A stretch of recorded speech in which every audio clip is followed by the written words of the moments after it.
우리 모두는 복을 좋아합니다. 세상 사람들도 복을 좋아합니다. 예전에 제가 한국에 방문했을 때 한국 방송에서 이렇게 나오던 광고 문구가 생각이 나요. 그게 뭐였냐면 부자 되세요 이런 문구였어요. 부자 되세요, 부자 되세요. 그러면 사람들이 너무 좋아해요.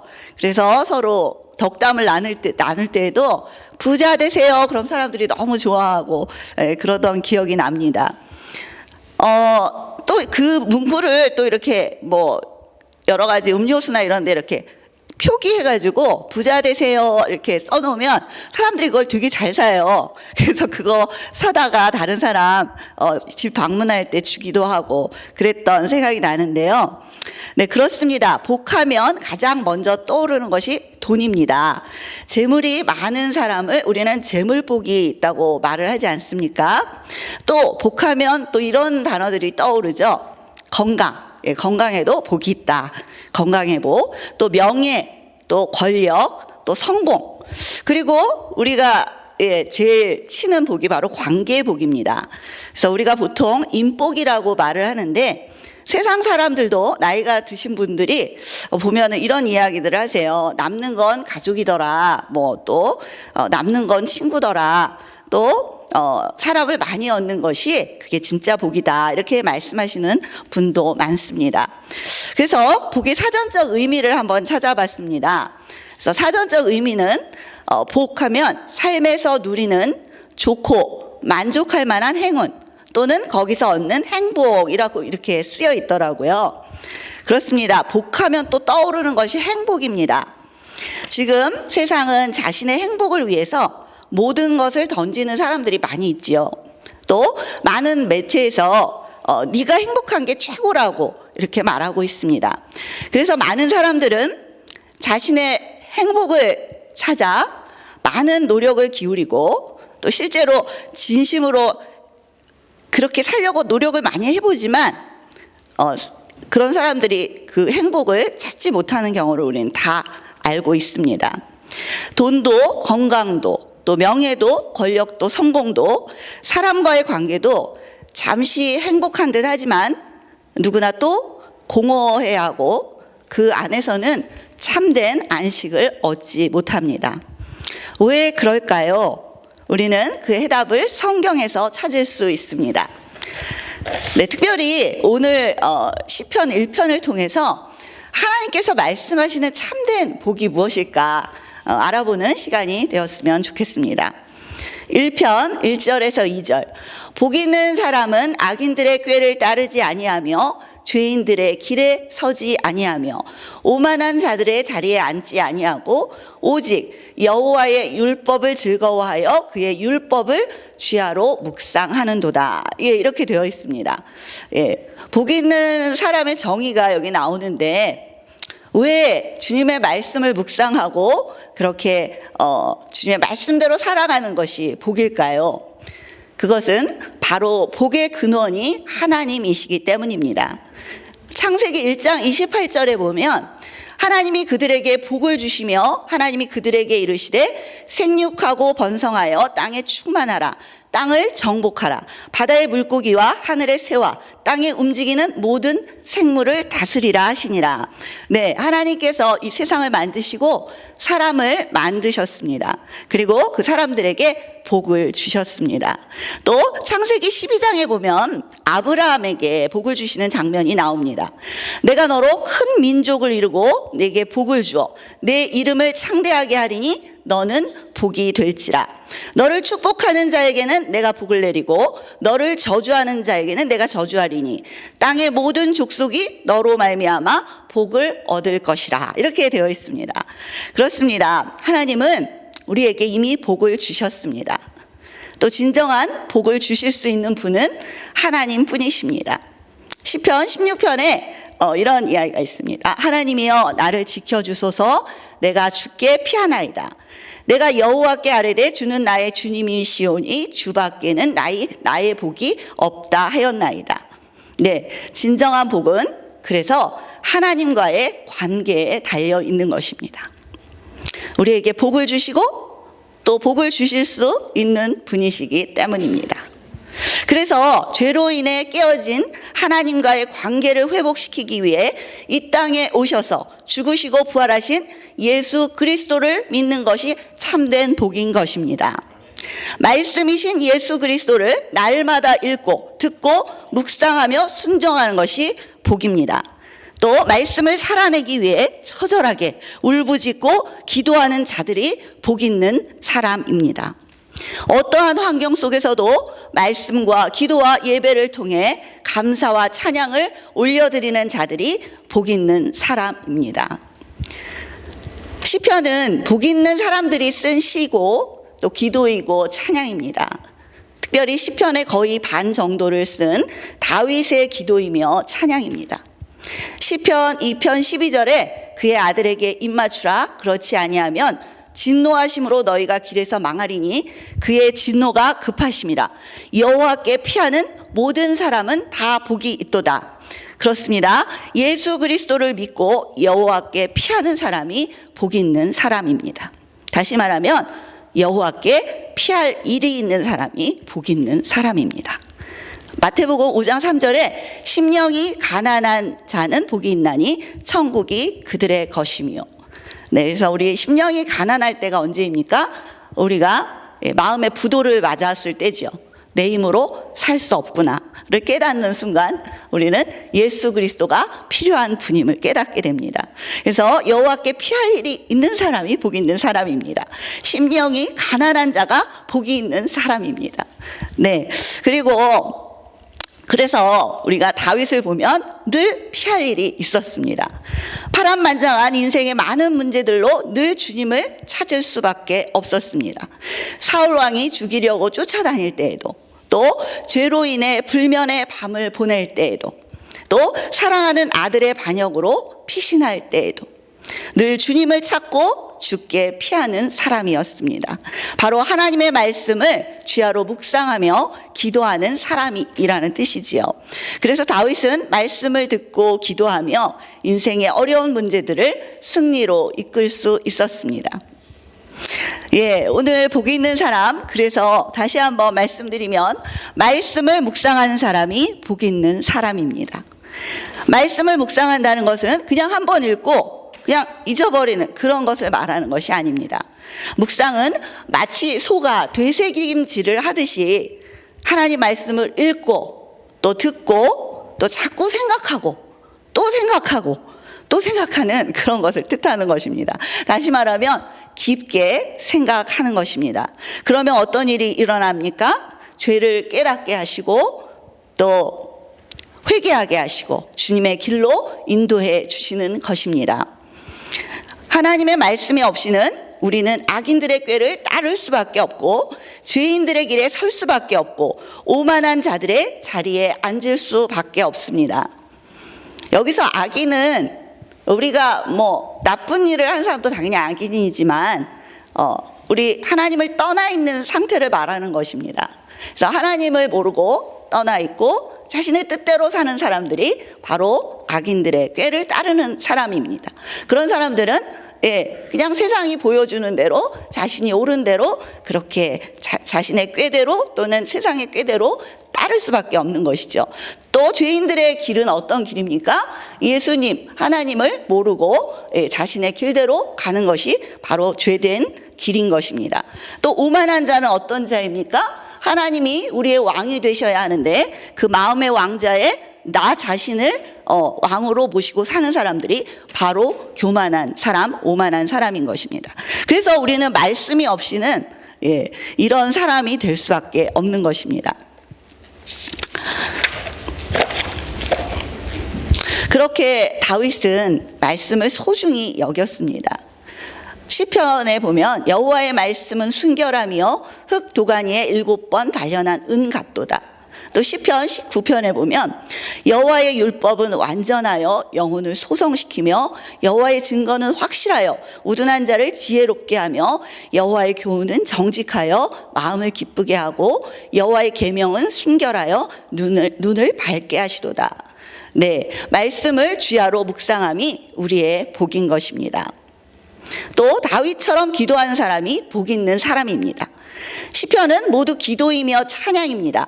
주께 피하는 사람은 기도하는 사람입니다. 하나님의 말씀이 주께로부터 온 것이라면 기도는 하나님의 말씀에 대한 우리의 반응입니다. 주님만을 의지한다는 우리의 믿음의 표현입니다. 말씀을 살아내기 위한 우리의 몸부림이며 주께 올려드리는 향기입니다. 우리의 마음을 주께 드리는 창구입니다. 우리는 기도를 통해 하나님과 연결됩니다. 주님과 친밀함을 누리게 됩니다. 바로 하나님과의 소통이 일어나게 되는 것입니다. 제 인생에 여러분도 다 아시다시피 우리 둘째 딸 수경이가 죽어갈 때 지금은 살려주셨습니다. 더 걸어다니고 있죠. 그럴 때 제가 한 일이 무엇이겠습니까? 하나님께 피하는 것밖에 없었습니다. 의사도 포기했어요. 이 아이를 어떻게 해야 될지 모르겠다고 포기했습니다. 그때 제가 물론 신앙을 가지고 있었습니다. 그러나 저는 그렇게 죽게 늘 피하는 자는 아니었던 것 같습니다. 아직 어린 신앙인이었던 것 같아요. 그랬지만 그럼에도 불구하고 인생의 가장 어려운 순간에 그 누구도 저를 도와줄 수 없었습니다. 그때 제가 간절히 붙든 것이 바로 하나님이었고 기도였습니다. 하나님 살려주세요. 도와주세요. 하나님은 하실 수 있잖아요. 이게 제가 드린 기도였습니다. 그렇게 기도했을 때 제 안에 놀라운 역사가 일어났고 제 환경이 놀라운 역사가 일어났습니다. 무엇보다 먼저는 제 마음에 엄청난 변화가 일어나고 하나님과 소통이 일어나는 놀라운 역사가 일어나게 됐습니다. 하나님은 죽기 살기로 기도하니까 만나주시더라고요. 물론 그 전에도 저는 기도를 안 했던 사람이 아니고 말씀을 알았지만 이렇게 취하로 묵상을 하거나 항상 기도를 하지는 않았던 것 같아요. 그러나 인생의 가장 어려운 순간에 저는 하나님을 찾았고 하나님은 만나주셨고 소통이 일어나는 일들이 일어났습니다. 그리고 그때 주셨던 말씀이 바로 시편입니다. 시편을 주시면서 정말 한 장 한 장씩 그 말씀을 살아내게 하셨고 그 말씀을 듣게 하셨고 그 말씀대로 하나님의 역사가 일어난다는 것을 깨닫게 하셨습니다. 그 뒤로 저는 완전히 변화되어졌습니다. 아, 인생의 주인은 내가 아니구나. 세상에 추구하는 그 모든 것들은 그거가 진짜가 아니구나. 이것을 깨달았습니다. 내게 진정한 축복이 되시는 분은 하나님밖에 없었고 나의 가장 어려운 순간에 저를 도와주실 수 있는 분은 하나님밖에 없었습니다. 네, 그래서 저는 하나님과 소통이 일어나 버렸어요. 그 이후로 저는 말씀을 주야로 묵상하고 날마다 기도하는 사람이 되었습니다. 그러면 그럴수록 하나님을 더욱 알게 되었고 제 인생 가운데 어려움이 없었던 것은 아니지만 그것이 끝이 아니죠. 하나님과 소통이 일어난 것이 끝이 아닙니다. 그것이 시작이었어요. 그때 저는 부르심을 받았는데 부르심은 시작입니다. 그 이후로 다윗도 보십시오. 왕으로 부르심을 받았지만 기름 부으심을 받고 나서 얼마나 많은 어려움과 환난과 그러한 여러 가지 일들을 통해서 다윗은 더욱 믿음이 굳건해지는 사람이 되었습니다. 왜요? 하나님과 함께하는 법을 배웠기 때문입니다. 피할 일이 없었다면 그렇게 하나님을 안 찾았을 것 같아요. 다윗도. 그런데 너무 피할 일이 많고 죽을 일이 많고 그런 순간에 다윗이 할 수 있는 일은 하나님을 붙잡는 것밖에 없었습니다. 그렇게 하나님을 붙잡았을 때 다윗은 하나님과 친밀해졌고 어려운 순간마다 특별히 고난이 심할 때 하나님은 더 가까이 만나 주셨습니다. 그래서 다윗은 여러 가지 시편에서 정말 아름다운 시들을 많이 남겼죠. 그리고 그 주의 지으신 그 모든 것들을 찬양하고 정말 그렇게 이쁜 시들을 많이 지었는데요. 그 왜 그랬냐면요. 너무 아프고 힘든 일이 많았기 때문입니다. 아프고 힘든 일이 많았을 때 그것이 피할 일이 되고 심령이 가난한 자가 되어서 복이 임하게 되는 것입니다. 하나님을 찾게 되고 복이 임하는 사람이 되는 것입니다. 네, 그렇습니다. 말씀과 기도를 통해서 우리는 주님과의 관계를 친밀하게 이루어갈 수 있는 것입니다. 그래서 주께 피하는 자가 복이 있습니다. 그래서 하나님은 고난이라는 도구를 사용하십니다. 주께 피할 일을 허락하시는 것이죠. 고난이 심하면 주님께 더욱 피하게 되고 주님과 더욱 친밀해집니다. 어둠이 짙을수록 별이 더 빛나듯이 우리 인생의 가장 어두운 순간에 우리는 주님을 더욱 찾게 되고 주님은 더 가깝게 다가오십니다. 나의 힘들고 어려운 마음을 눈물로 아뢰고 주께 쏟아놓으면 어느새 주님의 위로가 임하고 주님의 마음을 알게 되고 평안이 임하며 감사와 찬양으로 우리의 마음을 바꾸어 주십니다. 그래서 다윗은 처음에 힘들어하고 아파하면서 시를 쓰지만 시의 마지막에는 대부분 찬양과 감사로 마무리를 하게 되는 것입니다. 그렇습니다. 이러한 시간들을 통해 우리는 주님을 사랑하게 되고 더욱 주님만을 의지하게 됩니다. 네, 저도 주님을 이전에 제가 어렸을 때보다 더 많이 사랑하게 되고, 왜 그렇습니까? 연인도 그냥 대면하고 서로 일이 없다면 깊은 사랑에 빠지지 않지만 서로 안 좋던 관계도 많은 일들을 겪으면서 서로 사랑에 빠지는 드라마를 우리 많이 알고 있잖아요. 그게 왜 그렇습니까? 함께 많은 일을 겪기 때문이죠.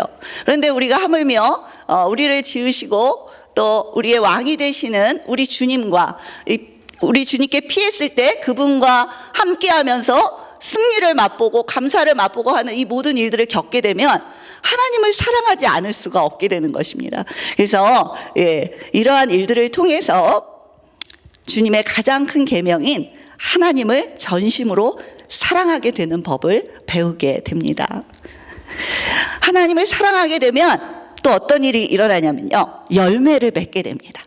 부부가 사랑하게 되면 열매를 맺죠. 자녀가 생기듯이 하나님을 사랑하게 되면 우리는 열매를 맺게 됩니다.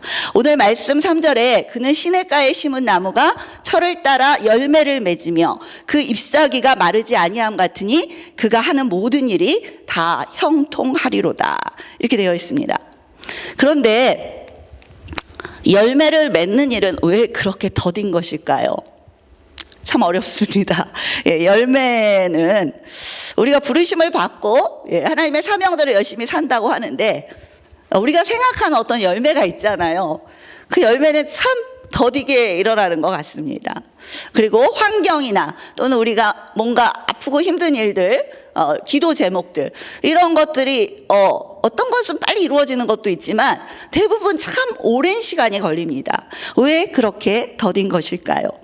여기에 나오는 시냇가에 심은 나무는 원어로 보면 하나님의 정원에 심겨진 나무라는 뜻이라고 합니다. 바로 의인이지요. 그 의인의 나무는 철을 따라 열매를 맺는다고 되어 있습니다. 철을 따라. 네, 바로 과정이 있는 것이지요. 나무가 심기어져서 풍성한 열매를 맺으려면 많은 시간이 필요합니다. 많은 해를 지나야 하고 또 해마다 계절을 지나야 합니다. 무설이 내리는 밤도 지나야 하고 땡볕도 견디어야 하고 바람 불고 폭우가 내리는 계절도 지나야 하고 때로는 폭풍도 지나야 하고 폭설도 맞아야 합니다. 죽은 것 같은 긴 겨울의 시간도 인내로 견디어야 합니다. 이러한 것들을 잘 나타내는 시가 한 편 있어서 여러분들한테 소개해드리고 싶습니다. 많이 알고 계실 텐데요. 대추 한 알이라는 시예요. 옛날에 광화문에 그 전광판에 떠 있었던 시인 것 같은데요. 저는 이 시를 참 좋아하는데 한번 들어보세요. 대추 한 알. 적에 저절로 붉어질 리는 없다. 저 안에 태풍 몇 개, 저 안에 천둥 몇 개, 저 안에 벼랑 몇 개. 적에 저 혼자 둥그러질 리는 없다. 저 안에 무설이 내린 몇 밤, 저 안에 땡볕 두어 달, 저 안에 초승달 몇 날이 들어서서 둥글게 만드는 것일게다. 네, 이런 시가 있습니다. 열매를 대추 하나 열리는 그 열매 하나를 맺는데도 이렇게 많은 계절이 오고 가야 한다는 뜻이겠죠. 많은 고난이 있어야 한다는 뜻이겠죠. 그래야 더 열매가 맛있고 튼실하게 큰다고 합니다. 하나님께서 만드신 자연의 섭리가 잘 표현되어 있는 시입니다. 그렇습니다. 참된 복이신 주님을 얻은 자들이 열매를 맺기까지 많은 피할 일들이 있고 아픔과 슬픔이 있고 또 죽을 것 같은 고비를 넘기기도 하며 그렇게 아름다운 하나님 나라의 나무로 성장하게 되는 것입니다. 다윗은 많은 인내의 시간들을 통해서 하나님의 의를 이루는 사람으로 빚어졌습니다. 다윗을 주님이 세우실 다윗 왕답게 만들어 가셨습니다. 그렇습니다. 우리는 복에 대한 패러다임을 바꿔야 합니다. 패러다임 시프트라고 하는데요. 그런 일들이 일어나야 합니다. 당장 눈에 보이는 형통해 보이는 어떤 세상이 추구하는 그런 복이 진짜 복이 아니라 참된 복이신 예수님을 얻는 것이 참된 복인 것입니다. 마태복음 5장 6절에 의에 줄이고 목마른 자는 복이 있나니 그들이 배부를 것이며 우리의 힘든 삶의 여정이 주님을 찾게 만든다면 그것이 참된 복인 것입니다. 주님을 믿고 영생을 얻는 것이 참된 복인 것입니다. 시편 133편에 헐몬의 이슬이 시온의 산들에 내림 같도다. 거기서 여호와께서 복을 명령하셨나니 곧 영생이로다. 이렇게 되어 있습니다. 네, 그렇게 참된 영적인 복을 얻을 때 그 다음에 이제 범사에 잘 되고 강건한 복도 주신다고 말씀하십니다. 요한 3서 1장 2절 사랑하는 자여 내 영혼이 잘됨 같이 내가 범사에 잘 되고 강건하기를 내가 간구하노라. 또 너희는 먼저 그의 나라와 그의 의를 구하라. 그리하면 이 모든 것을 너희에게 더하시리라. 오늘 시편 1편 3절에도 그가 하는 모든 일이 다 형통하리로다 말씀하여 주십니다. 네, 우리에게 필요한 것들을 하나님도 알고 계십니다. 그래서 하나님께서 당연히 그러한 복도 주시는데 우리가 무엇을 추구하는지는 완전히 다른 문제입니다. 우리가 돈을 쫓고 우리의 건강을 쫓고 명예를 쫓고 권력을 쫓으면 그것은 참된 복이 될 수 없고 우상이 되어집니다. 그러나 하나님을 찾고 우리 주님을 내가 채우려고 노력할 때 그 주님을 얻게 되면 나머지 것들은 따라오게 되는 것입니다. 그래서 우리에게 일용할 양식을 주시고 우리에게 필요한 모든 것들을 제공하십니다. 저는 그런 일들을 정말 많이 경험하게 되었습니다. 예전에 그렇게까지 기동답이 그렇게까지 이루어지진 않았는데 물론 오래 견디고 인내해야 될 일들도 있지만 하나님께서 그러한 일들을 내가 살아갈 때 정말 많은 피할 길을 주시고 또 하나님 제가 주일학교를 하는데 CD가 필요합니다. 그럼 어느 날 갑자기 연락이 와서 어떤 분이 주일학교 이제 은퇴하시고 전도사님이셨는데 CD가 필요 없다고 우리 어머님 친구분이셨는데 저한테 이만큼 CD를 보내왔던 적도 있고요. 예, 제가 뭐가 필요하다고 하면 그냥 풍성하게 부어주시는 하나님을 많이 체험하게 됩니다.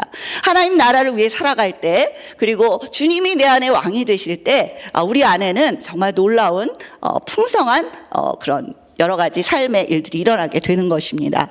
네, 그러나 이 형통이 우리가 생각하는 것처럼 내가 원하는 대로 되는 것이 형통이라고 생각하시면 안 됩니다. 우리가 요셉의 형통을 배웠습니다. 요셉은 나중엔 감옥까지 가게 되지요. 그런데 그 안에서도 형통했다고 되어 있어요. 왜요? 하나님께서 함께 하셨기 때문에. 그래서 하나님의 뜻을 이루기 위한 과정입니다. 그렇기 때문에 어떤 것은 우리가 원하지 않는 것일 수도 있고 나는 왜 여기에 이러고 있는 거지 생각할 때도 있습니다. 그러나 하나님의 뜻대로 내가 있는 곳에서 정말 하나님과 동행하면서 하나님 말씀에 순종하고 기도하면서 하나님께서 맡겨주신 사명을 감당할 때 결국 요셉은 자신의 그 아버지와 그 온 민족을 구하고 또 자신도 국무총리가 되고 그런 사람이 되어지는 것입니다. 그것이 교만해서가 아니라 하나님의 뜻을 이루는 형통한 자가 되어지는 것입니다. 예, 그래서 우리의 삶에 죽을 것 같은 많은 피할 일들 속에서 주님의 말씀과 기도로 성령님과 동행하다 보면 부활의 역사가 일어나게 되는 것입니다. 우리 주님 부활하신 것처럼 우리의 삶에도 회복과 승리의 일들이 일어나게 되는 것입니다.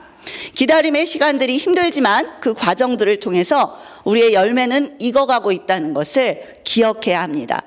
그 열매는 성령의 열매이며 의와 평강의 열매일 것입니다. 히브리서 12장에 보면 무릇 징계가 당시에는 즐거워 보이지 않고 슬퍼 보이나 후에 그로 말미암아 연단받은 자들은 의와 평강의 열매를 맺느니라 이렇게 되어 있습니다.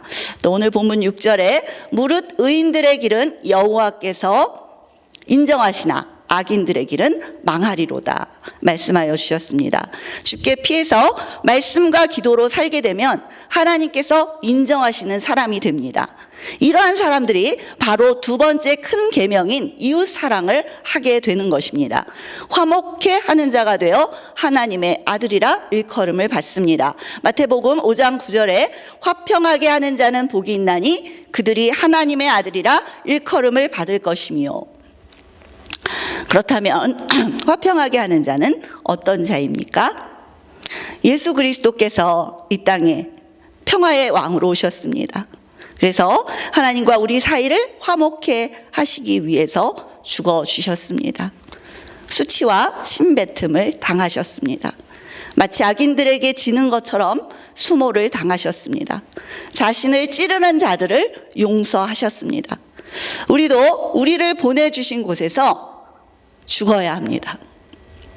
화평하게 하는 자의 삶을 살아야 합니다. 우리가 영어로 하자면 피스메이커가 되어야 하는 것이죠. 영어로 트러블 메이커라고 하잖아요. 그런 사람이 되면 안 되는 것입니다.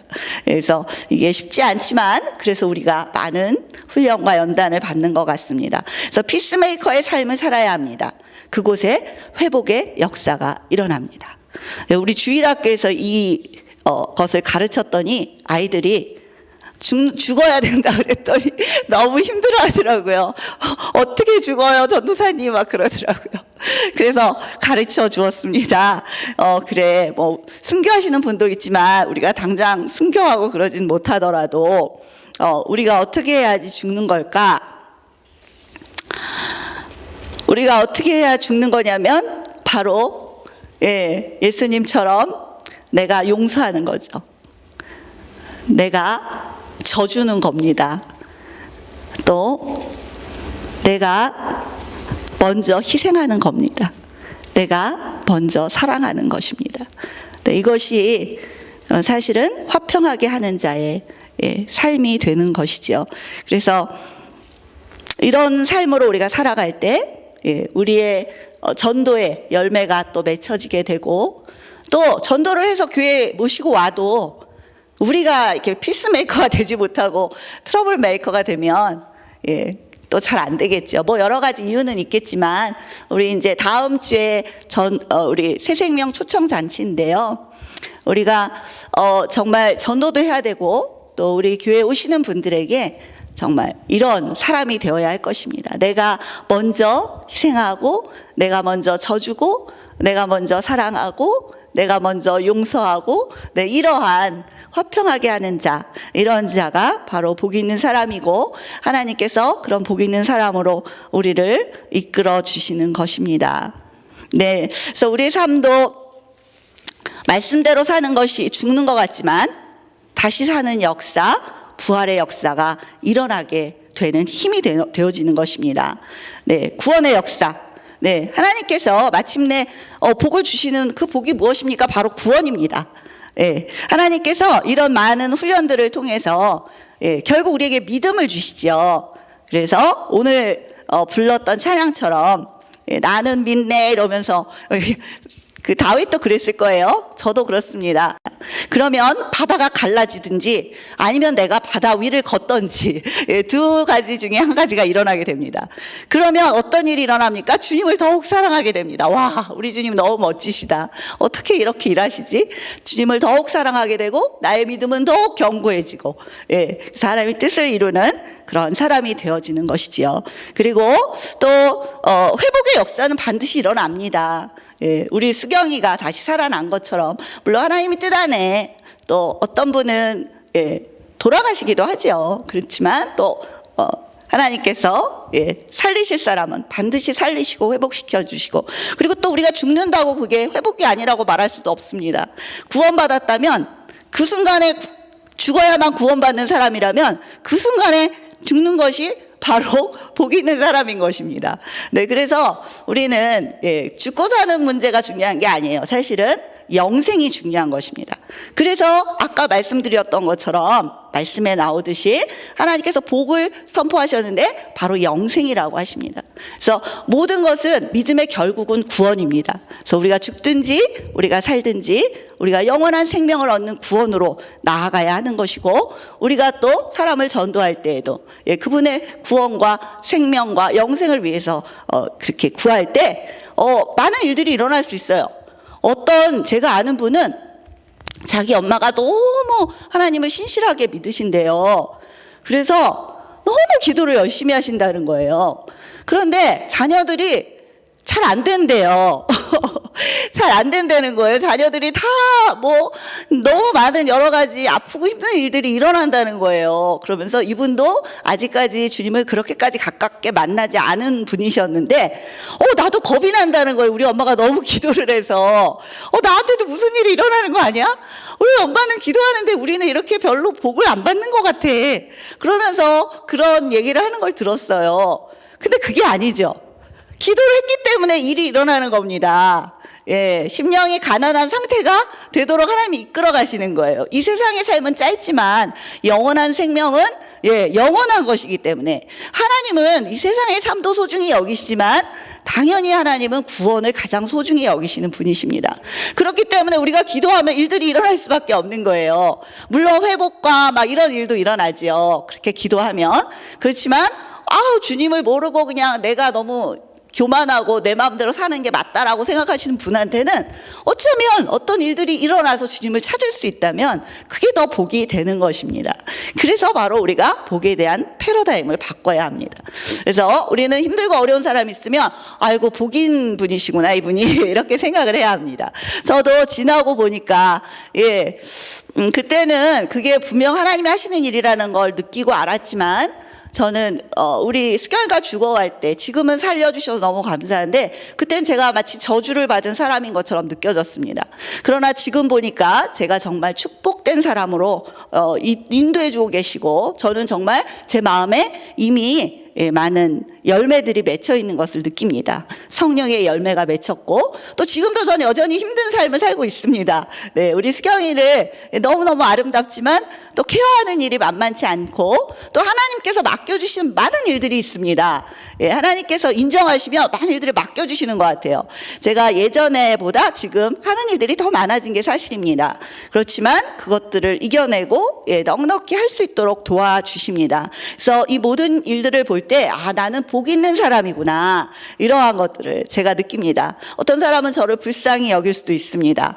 또 우리 수경이 문제뿐 아니라 제 삶에 많은 여러 가지 문제들이 있지만 저는 그 문제들을 통해 주님께 피하고 있고 말씀과 기도 가운데 이겨내고 있고, 하나님께서 또 이러한 일들을 통해서 또 하나님께서 하실 일들을 많이 느끼게 하십니다.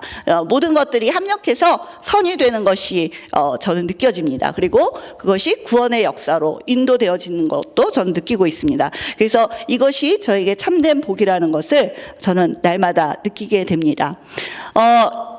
우리가 엄마의 젖이 있다면 아기한테 또 가짜 젖꼭지가 있잖아요. 그래서 애들이 막 칭얼대면 가짜 젖꼭지를 물리잖아요. 그런데 제가 어느 날 기도를 하면서 이렇게 막 하나님께서 느끼게 해주셨던 게 하나 있었는데, 그게 뭐냐면 막 우는 소리가 들리는 거예요. 저한테 그렇게 들리는 거예요. 그게 뭐냐면 가짜 젖꼭지를 물고 배고프다고 아이들이 막 우는 거예요. 이게 뭘까 생각을 해봤더니, 그렇게 잘못된 복을 찾으면서 사는 사람들, 돈이 최고인 줄 알고 돈을 위해 달려가는 사람들, 건강이 최고인 줄 알고 건강만을 위해 달려가는 사람들, 명예와 권력이 또는 자기가 중요하게 생각하는 그 어떤 것을 붙들고 그것이 최고인 줄 알고 달려가는 그 사람들이 아무리 빨아도 자기의 배가 채워지지 않는 거예요. 그래서 울고 또 우는 그러한 것들이 저한테 느껴졌던 적이 있어요. 근데 오늘 말씀을 준비하면서 그런 생각이 났습니다. 그렇구나. 진정한 복은 예수님밖에 없기 때문에 우리가 다른 것을 구할 때 그것만을 다인 것처럼 찾고 구할 때 우리는 목마를 수밖에 없구나. 그래서 우리가 의에 줄이고 목마른 자가 복이 있는 것이 그를 통해서 알게 되는 것이 복입니다. 그래서 나에게는 예수님이 필요하구나. 그게 너무나 큰 복인 것입니다. 그래서 주님으로 채워질 때 나에게는 드디어 만족감이 있게 되는 것이죠. 그래서 저도 지금 많은 고난도 있고 그렇지만 주님께 나아가고 주님께 채워지면 항상 만족감이 있습니다. 참된 기쁨과 감사가 있습니다. 고난이나 환경이 저를 침몰하지 않는 참된 생명, 참된 양식, 참된 복, 우리 주 예수 그리스도께서 제 안에 주인이 되어 계시고 제 안에 왕이 되시기 때문입니다. 그래서 저는 복 있는 사람입니다. 네, 그래서 우리는 진짜 엄마의 젖처럼 우리에게 참된 양식을 줄 수 있는 예수 그리스도를 전해야 하는 것입니다. 많은 사람들에게 참된 복이신 예수님을 알리고 전하고 또 그 복된 삶으로 이끌어주는 하나님의 사람들이 되어야 하는 것입니다. 네, 그래서 우리가 먼저 믿은 자로서 항상 우리가 어느 곳에 있든지 내가 먼저 용서하고 내가 먼저 희생하고 내가 먼저 져주고 내가 먼저 사랑하는 삶으로 나아가셔야 합니다. 근데 우리가 처음부터 온전히 죽기는 힘들잖아요. 이런 과정을 통해서 내가 죽고 주님으로 살고 있지만 그래서 우리는 날마다 죽게 피해야 합니다. 주님의 말씀을 묵상하고 순종하고 나의 있는 그대로의 마음을 주님께 올려드려야 합니다. 하나님은 우리 마음을 이미 다 알고 계세요. 근데 어떤 분들은 기도할 때 하나님은 너무 높으신 분이니까 이렇게 좋은 말만 해야 된다고 생각하는 분들이 있어요. 그런데 시편에 보면 다윗이 막 너무 미운 사람 막 저주하는 내용도 나오고요. 자신의 마음을 있는 그대로 엄청 토로를 합니다. 근데 하나님은 저도 그렇게 많이 이끌어 주셨습니다. 제가 너무 마음이 아프고 힘들 때 제가 이걸 어떻게 해야 될지 몰라서 하나님 제가 이렇게까지 생각해도 되나요? 이렇게 말해도 되나요? 막 이러면서 하나님께 기도를 했던 적이 있는데 하나님께서 저한테 그러한 기도를 들어주셨습니다. 그래서 물론 나중에 또 그것 때문에 회개도 했지만 그러한 일들을 하시면서 하나님께서 우리를 하나님의 사람들로 그렇게 세워 가시는 것입니다. 그래서 주님의 위로가 임하고 회개가 일어나고 지혜를 주시고 힘을 주시고 능력을 부어주시는 우리의 기도와 말씀이 그 역할을 감당하게 되는 것입니다. 내 힘이 아닌 주님의 힘으로 이 모든 일들을 이룰 수 있는 것입니다. 저는 최근에 좀 많이 힘이 들었어요. 여러분들도 각자 나름대로 힘든 일들이 있으시겠지만 저는 최근에 하나님께서 자꾸 뭔가를 맡겨주시는 일들이 많아서 제가 좀 너무 버겁고 힘들고 그러다 보니까 자꾸 기도를 제일 끝에 하게 되는 거예요. 힘든 일부터 먼저 막 하고 그다음에 기도는 나중에 하게 되니까 막 졸려서 그냥 자기도 하고 제가 옛날만큼 간절하게 기도를 잘 못하고 있더라고요. 근데 그러면 그럴수록 제 마음에 염려가 들어오고 일이 잘 안 되는 거예요. 너무 힘들고. 그래서 어느 날 결심을 했습니다. 오늘은 모든 일들을 뒤로하고 무조건 기도를 해야 되겠다. 그리고서 딱 지하에 내려와서 막 기도를 하기 시작했습니다. 근데 기도를 하고 나서 제가 지혜가 생기는 거예요. 말씀은 이렇게 해야 되겠다. 요거는 이렇게 해야 되겠다. 이런 게 생기고 그 다음 할 일들이 착착 진행되는 것을 많이 깨닫게 됩니다. 결국 제 힘이 아니라 하나님의 힘이더라고요. 그래서 뭐를 내가 얼만큼 하는 게 중요한 게 아니라 하나님 안에 내가 접붙임을 받고 계속해서 공급을 받아야만 제가 하나님의 일도 할 수 있다는 것을 많이 깨닫게 됩니다. 그래서 하나님의 일을 한다고 해서 그게 한다고 하지만 그때 가장 많이 빠지는 함정이 뭐냐면 그러면서 내 힘으로 한다는 거예요. 하나님의 일이야 이건 이러면서 내 힘으로 할 때가 있는데 그러면서 자꾸 기도를 뒤로하고 말씀을 뒤로하고 그러면 절대로 안 되는 거더라고요. 그래서 저는 이번에 또 그런 것들을 많이 깨닫게 되었습니다. 그래서 제가 무슨 일을 맡겨주신다고 해도 제가 그걸 잘하든 못하든 그게 중요한 게 아니라 하나님 뜻 안에서 기도하고 말씀 가운데 그분과 동행하고 그분의 힘으로 하려고 할 때 하나님께서 이루어 주신다는 것을 많이 느끼게 됩니다. 그래서 더 기도하는 사람이 되려고 노력하고 있습니다. 나의 연약함을 알고 주님만을 온전히 의지하는 여러분들이 되시기를 축복합니다. 주님께서 일하실 것입니다. 말씀대로 순종하십시오. 이해되지 않아도 말씀이 임하고 내가 레마로 그 말씀을 받았다면 순종해 보십시오. 그러면 주님께서 일하시는 놀라운 역사를 체험하시게 됩니다. 나의 아픈 마음, 힘든 마음, 있는 그대로의 마음으로 주님께 나아가 아뢰셔야 합니다. 네, 우리가 마침내 하나님의 뜻을 이루겠지만 그 과정이 있다는 것을 우린 기억해야 합니다. 그래서 그 과정 가운데 하나님께서 주시는 지혜대로 해나갈 때 참된 하나님의 뜻을 이루게 되는 것입니다. 주님의 참된 위로와 평안이 임하게 되는 것입니다. 주님을 사랑함으로 주님으로 인해 많은 박해와 어려움을 당하고 계시는 그런 여러분들이 계시다면 바로 여러분들이 복 있는 사람이라고 말씀드리고 싶습니다. 마태복음 5장 10절에서 12절에 보면 의를 위하여 박해를 받은 자는 복이 있나니 천국이 그들의 것임이라. 나로 말미암아 너희를 욕하고 박해하고 거짓으로 너희를 거슬러 모든 악한 말을 할 때에는 너희에게 복이 있나니 기뻐하고 즐거워하라. 하늘에서 너희의 상이 큼이라. 너희 전에 있던 선지자들도 이같이 박해하였느니라. 네, 복음을 전하시며 핍박을 받으신 분들이 있다면 또 그런 가운데 있다면 여러분들은 정말로 복 있는 자들입니다. 네, 지금은 어렵고 힘들지만 반드시 주님의 방법으로 하나님께서 우리의 기도 가운데 회복시켜 주시고 승리할 수 있게 도와주실 것입니다.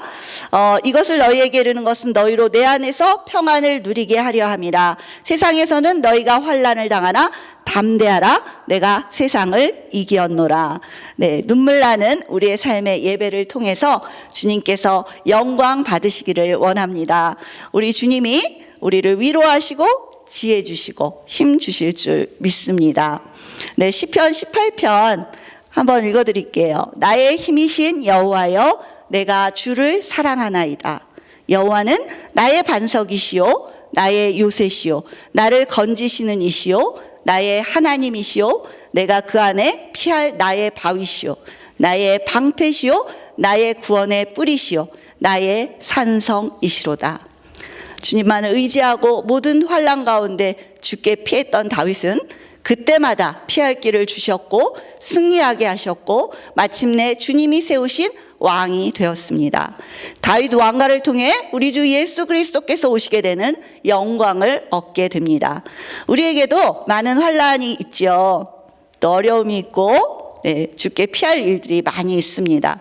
그러나 우리가 주님만을 의지하고 주께 피하고 그럴 때 하나님께서는 우리에게 피할 길을 주시고 또 승리하게 하시는 형통함의 복을 계속해서 부어주실 것입니다. 왕 같은 제사장으로 여러분들을 아름답게 세워주실 것입니다. 네, 감사합니다. 기도하겠습니다. 네.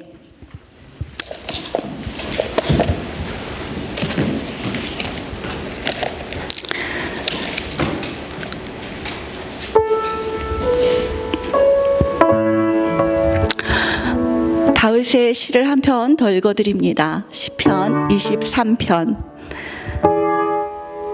여호와는 나의 목자시니 내게 부족함이 없으리로다. 그가 나를 푸른 풀밭에 누이시며 쉴만한 물가로 인도하시는 도다. 내 영혼을 소생시키시고 자기 이름을 위하여 의의 길로 인도하시는 도다. 내가 사망의 음침한 골짜기를 다닐지라도 해를 두려워하지 않을 것은 주께서 나와 함께 하심이라. 주의 지팡이와 막대기가 나를 안위하시나이다.